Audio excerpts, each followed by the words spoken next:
Cek di Google cuma satu-satunya nama. Ini kita sudah on air ya, ini seru memang, off-airnya seru memang. Kita bawa aja ke on air gimana nih, langsung aja nih ya. Karena sudah nggak sabar, karena kasus ini sudah kemana-mana, tapi paling tidak sudah ada titik terang karena sudah naik ke tahap penyidikan. Artinya, biasanya begitu ya, kalau Arif Hadi bilang tadi kan setali 3 uang, biasanya langsung ada tersangka nih. Tapi ya meskipun ya tidak ada juga batas waktu iya, juga kan. Betul, gitu ya. kan semuanya tergantung bagaimana proses penyidikan dari penyidik. Langsung saja begitu kan. Sudah hadir bersama kami, ini sudah ada sejumlah narasumber yang sudah bersama dengan kami. Ada Bang Jahmada Girsang, kuasa hukum dari Rismon CS. Pagi, Bang. Pagi, Bang. Selamat pagi, merdeka. Wah, itu dia. Tak gentar ini, tak gentar ya kan. Dan juga ada Bang Rifai Kusubadegara, kuasa hukum dari Joko Widodo. Pagi, Bang Rifai. Pagi semuanya, pagi Bang Girsang. Pagi semua Bang Rifai. Mantap Tadi ini. lupa Kan enak ya kalau tegur sapa kayak gini gitu Oh kan. iya, Tapi betul. kalau misalnya udah di kantor polisi di depan wartawan udah beda-beda loh. Kenceng, mukanya kenceng. Gitu, mukanya kenceng gitu kan. Ada on air, ada off air juga ya. Oke, ini sudah masuk ke tahap penyidikan, Bung Jahmada. Artinya sudah siapkah dalam waktu dekat jikalau begitu kan polisi mengungkap siapakah yang disangkakan gitu? Sangat siap. Klien kami semua yang terlapor ada 12 orang. 12 orang. Pelapor termasuk kliennya Bung Rifai 4 orang. Dibanding dengan 12 orang. Dan kita ada koordinasi dan apapun itu kita hadapi. Dan dari awal loh. Dari awal penegakan hukum di urusan ini, katakanlah tanda petik jasa palsu ini kita siap selalu. Dalam baik di Barreskrim kemarin kita datangi, baik dimanapun itu klarifikasi 1 dan 2 sekarang naik ke penyidikan, semua setia. Karena kita memang dasarnya mau ini tegak. Jadi tidak diumpet-umpetin. Panggilan kemanapun, ya apapun ya istilahnya untuk dalam rangka penegakan hukum. Meskipun di awal kan sebelumnya Anda dan juga tim Anda menyatakan bahwa ini nggak bakal terbukti. Lawang Barreskrim aja, nah, gitu kan. Tapi sekarang udah nyari penyidikan loh. Artinya sudah mendekati titik terang. Oh ya, belum tentu. Jadi penyidikan itu masih awal juga ya, awal. Kalau klarifikasi kemarin kan kita anggap itu preambul lah dalam hukum ya, preambul pembukaan. Sekarang masuk ke penyidikan. Nah, sekalipun menurut kami masih ada kejanggalan di situ. Jika dihubungkan dengan hasil Apa itu? gelar perkara khusus kemarin kan di sana juga belum kelar. Ya belum ada kan? Udah naik penyidikan. Ya kurang lebih seperti Bung Fadil katakan tuh, lebih pintar Bung Fadil menjelaskan. Mungkin saya diam aja ya. Bukan. Saya bukan menjelaskan, saya nggak ngerti apa-apa. Ya. Jadi klarifikasi biasanya itu gelar perkara kasus itu ada produknya. Klarifikasi, notifikasi namanya. Entah lanjut atau tidak ada tindak pidana dan sebagainya. Itu belum ada. Tiba-tiba di Polda sudah naik ke penyidikan. Anda melihat itu janggal gitu? Ya menurut kami janggal, minimal satu produknya keluar dulu Kan dong. LP-nya beda kan? Ya kalaupun beda, polisinya kan sama. Sama aja, dekat lagi. Polda dengan Mabes berapa sih? 2 kilometer doang gitu. Koordinasinya apalagi. Subjektif banget sih Bang. Ya? Ini kan Ini baru sekali nih denger nih. Faktor jarak pengaruh ya? Iya, Pengaruh. subjektif banget Bang. Loh, kalau ibaratnya di situ kan tinggal ngopi aja gitu loh. Ketahuan kan gitu gampang. Kecuali kalau ke Jogja tadi kan lain cerita. Lain ceritanya. Kok nampaknya giring-giring gitu nih, kayaknya ada pesanan gitu untuk cepet-cepet naik ke penyidikan, maksudnya gitu. Ya bisa dikatakan seperti itu. Jadi kalau dilihat di Mabes itu kan 9 April mulai masuk. Baru diproses kemarin, bukan endingnya ya, 9 Juli. Berapa bulan tuh? Hampir 8 bulan loh. Di Polda Metro Jaya masuk laporannya kliennya Pak itu 30 April. Dan sekarang baru the beginning of Juli lah gitu kan. Cepat kan. Ya kan tidak ini. Dan kalau menurut kami ada istilah sebenarnya, cuman ya kalau istilah ini mungkin menyeramkan menurut saya dari penasihat hukum mereka. Salah satu adalah keadilan yang selektif. Selektif? Ya, ini istilah hukum mungkin tidak banyak orang mendengar, tapi kalau saya jelaskan begini dulu. Adalah konsep atau gagasan dalam penerapan hukum yang tidak adil dan tidak merata. Ini konsepnya. Terhadap individu atau kelompok tertentu. Terjadi di sini. Terjadi. Benchmarknya apa misalnya? Ya contohnya, yang paling ya, di Polda Metro Jaya, kalau kita benar-benar penyidik, kita pengacara nih, pengacara senior nih. Jika kita udah masuk penyidikan, minimal buktinya ditahan dong. Itu satu. Bukti aslinya. Karena kita senternya atau grand jury-nya atau objeknya adalah ijazah itu. Nah kalau itu kedengaran dari kemarin dari Kadif Humas segala macam itu kan masih fotokopi semua. Berarti itu tidak merata, itu namanya keadilan yang selektif. Kalau keadilan selektif artinya Anda merasa dikriminalisasi gitu? Ya termasuklah itu kriminalisasi. Wow, Berarti oke. tidak benar. Penegakan Sampai di hukumnya sana tidak dulu, Bang. benar. Oke, Bung Rifai, ada pesanan? Ya, kembali lagi. Ada kriminalisasi terhadap Kita ini seseorang dan beberapa menangani orang. perkara kan bukan sekali dua kali ya. Jadi pada intinya memang setiap perkara itu manakala pelaporan tidak berlanjut pasti pelapor kecewa. Manakala pelaporan berlanjut pasti calon tersangka kecewa. Jadi ini seperti permainan itu, kalau bola yang kalah pasti komplain. Itu prinsip ya. Jadi nggak pernah ada proses hukum yang memuaskan kedua belah pihak. Ya, yang diuntungkan pasti merasa ini adil, yang tidak diuntungkan pasti bilang ini tidak adil, kriminalisasi dan segala macam ya. Tapi itu lumrah, sesuatu yang lumrah. Tapi saya mau mengomentari beberapa fakta. Pertama, memang perkara di Bareskrim dengan perkara di Polri sesuatu yang berbeda. Sempat dari TPU bilang ini kan harusnya tidak bisa karena seolah-olah orang yang melapor dilapor balik ya, yang diatur di undang-undang HAM. Padahal tidak gitu ya. Pasalnya berbeda karena yang namanya dilapor balik itu pasal 220. Jadi seseorang yang melaporkan lalu karena melaporkan dituntut. Ya. Itu tidak boleh memang di era sekarang tuh setiap orang yang melakukan pelaporan itu adalah upaya hukum dan harus dilindungi. Tidak boleh dituntut balik. Kami tahu itu. Jadi ini sesuatu yang berbeda. Di sana ijazah, di sini pencemaran nama baik. Nggak ada kaitannya dengan. Tapi kan bukannya berkaitan bahwa pencemaran nama baik itu bisa dibuktikan. Nanti ada ijazah itu titiknya, juga ada bisa titik dibuktikan. ketemunya. Tapi berbeda ya. Yang satu soal ijazah, yang satu soal pencemaran nama baik ya.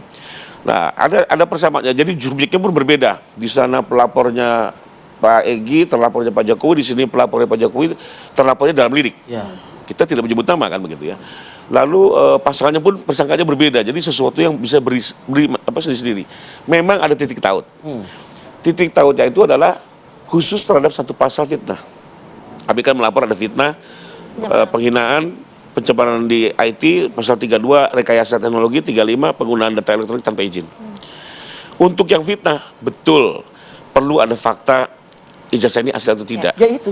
Karena pada saat dia asli, karena pada saat dia ternyata palsu, ini tidak bisa lanjut, bisanya hanya pencemaran. Iya. Tapi pada saat asli ini berdiri. Nah, pertanyaannya adalah atas dasar apa penyidik itu melanjutkan ini ke penyidikan? Ya. Soal ijazah, kami jelaskan dulu. Pertama, ijazah ini kami diminta untuk tunjukkan. Yang asli? Asli. Oke, bukan fotokopi? Setelah kami tunjukkan, di saat yang bersamaan, jadi kami diminta menyerahkan kopi legalisir dan menunjukkan aslinya. Oke. Itu sudah kami lakukan. Bahkan Pak Jokowi langsung Diminta menyerahkan. ya? Yes, diminta langsung. Diminta oleh siapa? Oleh penyidik. Oleh penyidik diminta. Diminta Barangnya atau diminta tunjukkan? Diminta fotokopi legalisir plus tunjukkan aslinya. Artinya nggak disita Kenapa ya? nggak diminta barangnya oleh penyidik? Nah, kenapa? Karena masih penyelidikan.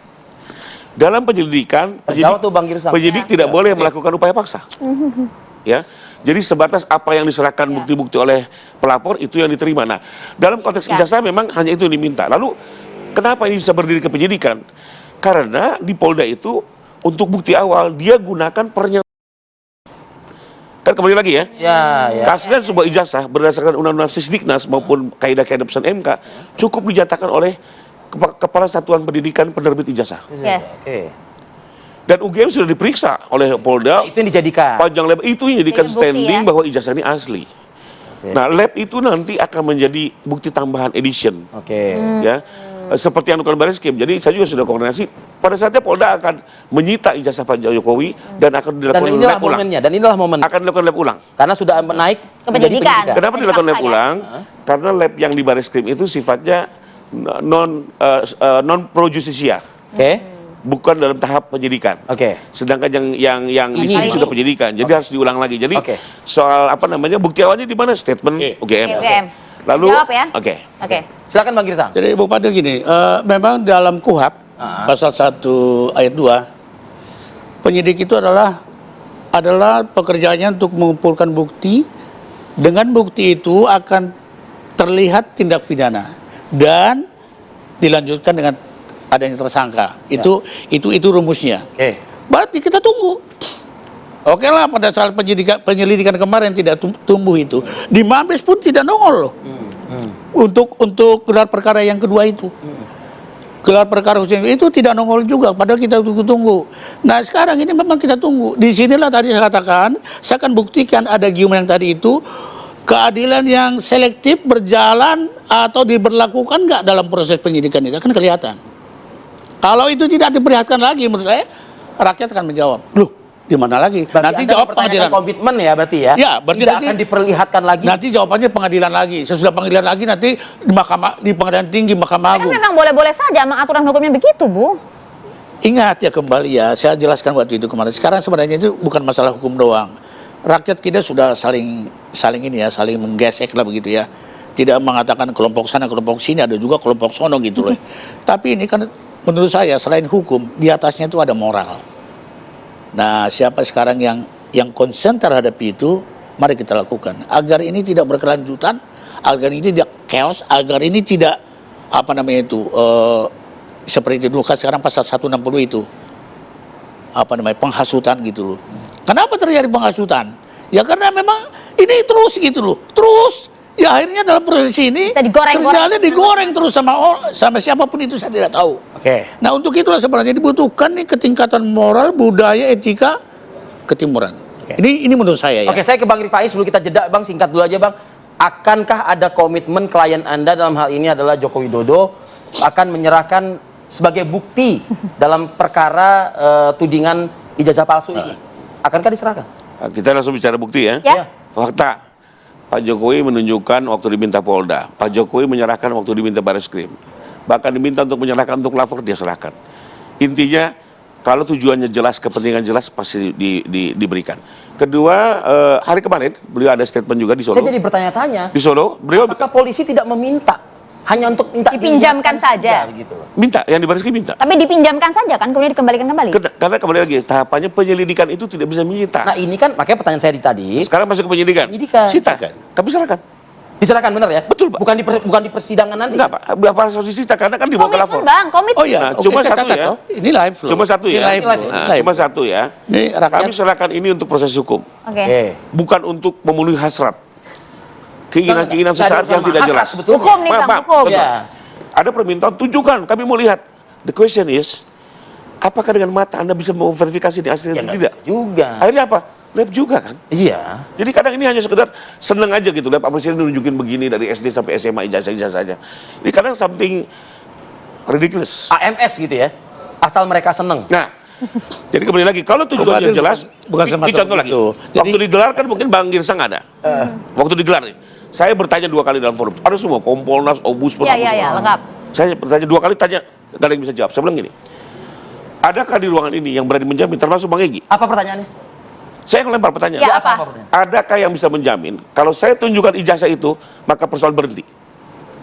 Itu nggak ada yang jawab. Diam. Saya ulang lagi pertanyaan kedua. Oke. Semua diam. Oke. Itu hari apa itu? Waktu gelar, beliau ada. Perkara kemarin. Gelar perkara. Ada Egy, ada semua. Hari ini coba kita minta Bang Girsang bisa jawab atau tidak begitu Ah. ya. Oke. Kita kasih durasi 3 menit lah ya. Oke, kalau Oke, gitu kita kita jeda dulu ya, Bang ya. Kita Baik, pertama Kita begini. tahan dulu, Bang. Jeda Kita jeda dulu. dulu, Bang. Ya. Siapkan jawabannya ya. Kami kembali untuk ada saat lagi di Apa Kabar Indonesia Pagi. Jangan kemana-mana. Berperasaan memang kelihatannya ada agenda besar politik di balik isu-isu ini, ijazah palsu, isu pemakzulan. Ini perasaan politik saya mengatakan ada agenda besar politik untuk menurunkan reputasi politik, untuk mendowngrade yang ya buat saya biasa-biasa aja. Ya, kami telah memberikan kesempatan 3 menit durasi untuk Bang Jahmada Ginting ya. Girsang, sorry kok Ginting. Bentar, Bang siapa Girsang. tuh? Bang Girsang. Saya kena SP1 dari beliau. Bahaya nih. Apa ya sekiranya kalau misalnya ini sudah diperlihatkan dan diberikan, apalagi gitu loh. Jaminannya bisa selesai nggak? Tadi melanjutkan rekan Kurifai, sekarang kita fokus penyidikan dan serahkan ijazah toh. Iya. Itu yang kita tunggu. Itu yang kita Tapi tunggu. menjamin Ya, tidak apa bahwa kemudian menjamin? Loh, diselesaikan? begini, yang penting sesuai dengan penyidikan, barang bukti lah katakan ya. Itu yang memang ground zero kita itu, bukan ground zero kita doang. Semua masyarakat berangkat begitu, atau kebanyakan masyarakat pendukung Rismon, Roy, Tifa dan lain-lain. Itu yang kita tunggu-tunggu sudah berapa bulan, hampir 1 tahun kali. Nah kalau itu diserahkan ke sana, yang penting kita lihat dulu. Ya mungkin boleh kita lihat, tapi penyidik yang jelas membuat serah terima barang bukti itu.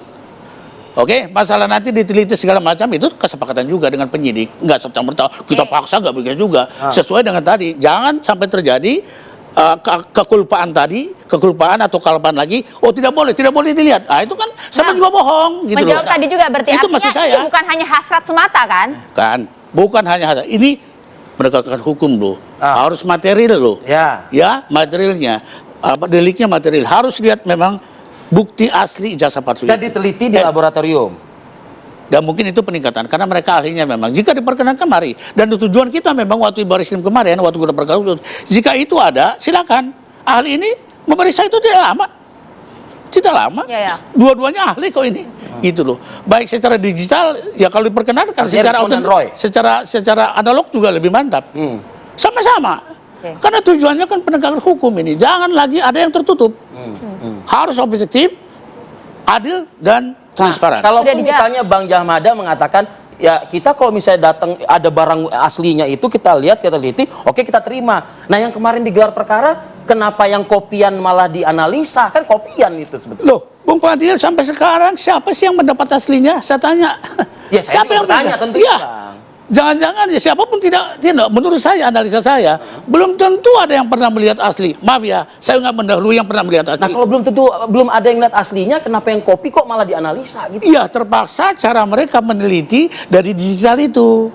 Dari keahlian mereka, forensik digital itu Terpaksa hanya dari meskipun situlah. di awal memang sudah ada kesalahan. Ya, coba kalau perhatikan aslinya, pasti juga dianalisa gitu loh. Udah dijawab. Dari situ kita modalnya. Kita nggak mungkin dong kasih Ujuk-ujuk begitu. kalau ada aslinya udah selesai. Ya. Udah game is over. Ya, oke. Udah dijawab. Siapapun Jadi jangan yang cari cari-cari itu. Bung Rifai, udah dijawab nih. Oke, kembali lagi ya. Jadi kita kan harus duduk melihat dengan proses hukum yang benar. Ya. Sesuatu yang analog ini sudah berulang-ulang, banyak orang bicara. Sesuatu yang analog tidak mungkin diuji secara digital. Gampangnya, untuk menguji uang palsu, apakah uang palsu yang diperiksa atau uang palsu ini kita foto, lalu fotonya yang kita uji. Itu pertanyaan saya tadi kan. Kan begitu ya.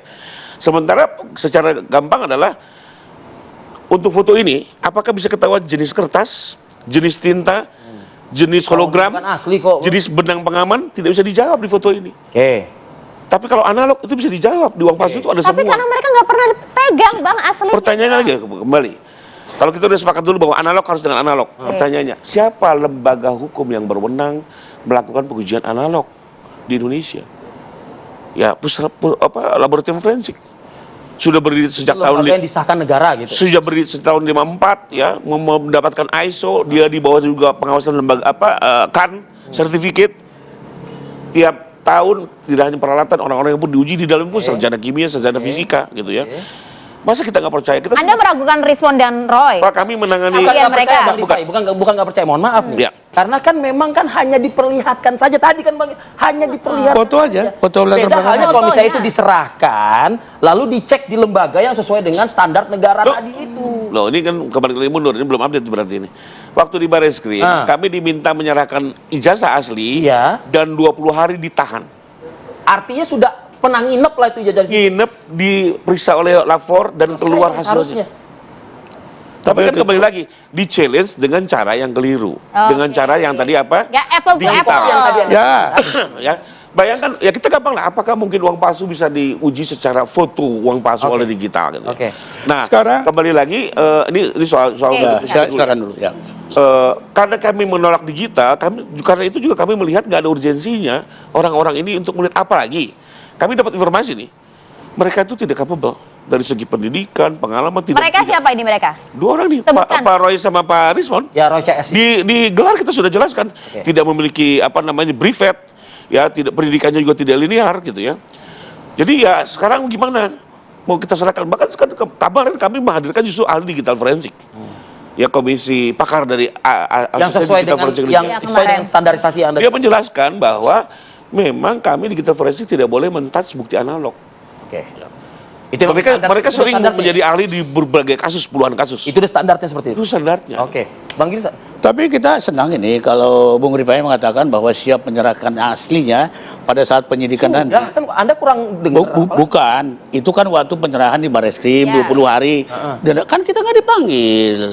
Ahli kita, katakan ahli kita dan bertiga, Rizwan dan Roy, Karena nggak dipanggil, nggak diperlihatkan. Mereka nggak pernah lihat dengan mata sendiri. Di dalam katanya saja, gitu loh. Dan bagaimana? Dalam hukum acara pidana bagaimana seharusnya? Oh, nggak bisa dong. Harus kelihatan dong. Sama-sama kita lihat. Kan mereka ahli yang Termasuk dipanggil oleh TPUA. oleh pelapor ya? Iya, pelapor memanggil Rismond dan Roy waktu gelar perkara khusus itu sebagai ahli, bukan sebagai orang TPUA. Meskipun brevetnya tidak ada tuh. Ya kalau masalah itu kita akui lah, saya selaku kuasa hukum mereka ahli lah, ahli secara skill gitu ya, udah dibuktikan. Nah, dan ini tambahan informasi terbaru nih, kemarin kita konferensi pers, Roy sudah mendapatkan 5 ijazah asli, seteman angkatan 85 asli, ya, jika dibandingkan ijazah yang namanya quote non asli ini tidak sama. Bayangkan itu, ini perkembangan baru. Oleh sebab itu penelitian mereka tidak akan pernah bisa ada beda ijazah gitu. Nah itu intinya. Ini Mas Roy kan sudah konferensi pers tentang itu kan. Bukan datang mereka seangkatan tahun 85 membawa asli. If compare jika dibandingkan dengan ijazah yang katakanlah palsu sekarang ini persoalan ini tidak sama. Itu kan memperkuat penelitian lagi gitu loh. Tidak sama di bagian apa tuh? Ya. Tidak sama di bagian apa? Sama fakultas itu. Oke, kehutanan. Ya, kehutanan. Tidak samanya apa? Kan Anda mengatakan yang 5 ini dengan yang ini beda, tidak sama. Di antaranya fotonya. Peletakan fotonya, terus fontnya banyak tidak bersamaan. Ada beberapa poin itu. Dan di situ kalau nggak salah tertera juga ada dosen pembimbing. Ya, termasuk itu. Beda sekali gitu loh. Kemarin udah belak-belakan Mas Roy konferensi pers tentang. Artinya dalam kesimpulan sementara apa? Ya, berarti kan jumlah semakin jauh. Tadinya 3 waktu Barreskrim, yang 3 pembanding ini kita nggak pernah lihat juga. Iya, meskipun Barreskrim kan juga membandingkan dengan teman seangkatan. Iya, tapi nggak tahu kita yang 3 itu yang mana. Terus dibandingkan dengan mana? Ini kan tambah ngaco gitu loh. Nah, Roy dan Rismond tidak berhenti. Ternyata datang 5 orang alumni ini tahun yang sama, fakultas yang sama, datang bawa aslinya. Gimana tuh Bang Rifai? Nah, ini kan tambah ini. Jadi nanti kalau memang di penyidikan diperlihatkan aslinya, itu kan menjawab persoalan hukum ini yang saya namakan gap itu kan. Gap pemisah itu. Rismond dan Roy itu mau menyambungkan gap ini, bukan tujuan yang Jangan sampai lain. kita mundur-mundur terus nih jadinya, Bang. Iya, begitu. Yang buat mundur siapa? Kalau kami sih maju terus gitu ya. Kemarin hasil digelar juga, dijelaskan. Ini oleh pihak Kompolnas, saya juga ikuti dari berita setelah keluar dari gelar. Ternyata ada gelar sesi 2. Kita sesi 1 Bang, sesi 2 itu dihadiri oleh semua pakar puslapor yang terlibat dalam pemeriksaan ijazah termasuk UGM. Dan digali juga oleh para peserta gelar. Sebenarnya kan peserta gelarnya kan Itwasum, Propam, Biro Wasidik, Komnas HAM, Ombudsman, DPR, Kompolnas dan segala macam. Mereka menerima paparan, waktu keluar Kompolnas kan memberikan komentar. Bahkan saya cukup kaget, ternyata ijazah itu sudah dibandingkan dengan 19 atau 20 ijazah teman lainnya. Yang dimunculkan 3, tapi sebenarnya 19 sampai 20. Ini penjelasan Komnas. Ini bukannya kita kebanyakan kuota aja kan, dia ada 5, bukan, ini dibilang yang real. Kompolnas bisa lihat waktu banyak kuota nggak selesai. Iya, di hari gelar itu ya. Jadi muncul seperti itu statement. Jadi kalau saya lihat memang sudah komprehensif dan hati-hati. Ya. Kemarin ada info seperti ini. Kalau buat saya segera serahkan. Ketar-ketir nggak Bang Rifai? Enggak. Kenapa enggak? Kita yakin kok. Bang, kalau kami berangkat dari satu prinsip. Kita sebagai lawyer harus percaya pada klien. Waktu itu saya tanya, Pak Jokowi bilang, Mas Rifai, saya yang menjalani kuliah sejak tahun 80 sampai 85. Saya ikuti semua prosesnya dan saya terima ijazah ini dari UGM. Ya tanya lah Bang Ini Rifai. kebenaran yang saya yakini dan sampai kapanpun akan saya pertahankan. Oke, Anda nggak meminta bukti? Muncul kan data. Jadi kan kenapa digelar itu berhenti Barreskrim? Bukan hanya lapor. Pertama sudah diperiksa 49 saksi, termasuk pihak UGM dan seluruh teman kuliah yang menjelaskan bahwa betul ada seseorang bernama Pak Jokowi, kuliah sejak tahun 80 sampai 85 mengikuti semua proses. Hingga lulus sampai skripsi. 49 saksi loh. Hingga lulus sampai skripsi. Nah, statement dari UGM, teman kuliah. Kedua, bukti surat itu bersetumpuk. Bukti surat apa? KRS, KHS, semua perjalanan administrasi perkuliahannya sejak pendaftaran sampai akhir setumpuk. Itu bukti surat. Jadi alat bukti. Oke. Yang ketiga, dikunci lagi dengan lapor. Jadi bukan hanya berdiri lapor. Lapor ini bersesuaian dengan keterangan saksi. Jadi 19 sampai 20 teman Pak Jokowi di tahun 85 itu, betul. Itu mengatakan ijazah Jokowi sama dengan mereka. Sama. Mereka bilang kalau Pak Jokowi batal, saya batal. Dan mereka bilang saya sama-sama kuliah. Tapi yang 5 ini dari mana nih, Bang? Nah, sorry, saya ngomong komentari dulu yang tadi yang 5 nih ya. Kalau buat Masa beda, Bang? saya sih menarik aja nih. Buat saya kebenaran adalah kebenaran. Ya, jangan juga orang mau membuat kusut ini.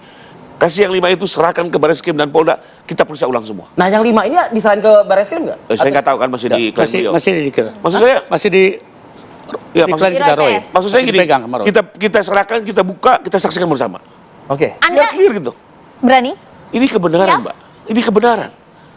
Siapa yang memasuk, siapa yang harus jelas semuanya. Tapi kalau asli, nyatakan asli dan orang yang memfitnah harus bertanggung jawab. Oke. Termasuk orang yang Saya membuat pikir kusut sih ada persoalan ini. kemajuan yang sangat ya, kemajuan yang sangat banyak. Ini tadi aku tampilkan 5, tampil 20 nih. Ini Saya semacam jadi bersaing. nggak mau Iya, kan perang tadi kan. kuota. Bukan nggak mau bukan saya. perang kuota. Artinya gini aja. Mau 5, mau 100, mau 100, mau 1000. Ya.